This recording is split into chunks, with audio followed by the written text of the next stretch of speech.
আসসালামু আলাইকুম ভিউয়ার্স। দেখেন আপনাদেরকে দেখাচ্ছি কিভাবে একটি কার্গো শিপ থেকে ছোট কোস্টার বডিতে মাল লোড করা হয়। আমরা বিশেষ করে গম লোড করতেছি। তারপর এই যে স্টাফগুলো দেখতেছেন, এগুলা জাহাজের দুজন হলো চুকানি, ওরা দুজনে মাল বুঝে নেবে। বাম পাশে দুজন মাল বুঝে ড্রাফ মার্কা দেখে ওরা কয় টন হয়েছে ওরা অনুমান করে বলবে, তারপর ওরা মাল বন্ধ করে দিবে।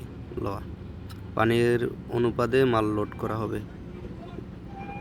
আর ওই যে কার্গো শিপে বড় এই যে ক্রেনের মাধ্যমে দেখেন মাল আসতেছে, এই দুইটাতে একটা দিয়ে পিছনের হেজে লোড করে, আরেকটা দিয়ে সামনের হেজে লোড করে।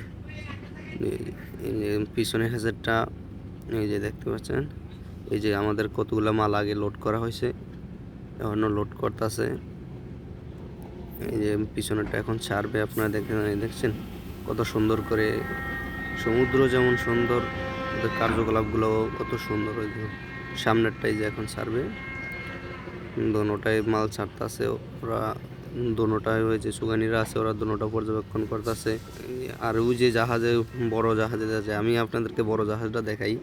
দেখেন পিছনের সাইডে এতটুক, পিছনের সাইড পানির উপরে যতটুক বাসা, পানির নিচে আরও এর থেকে ডুবুন আছে পানির নিচে বড় জাহাজটা। এটা যদি পুরোপুরি ভাসে, অনেক উঁচা, অনেক বড়।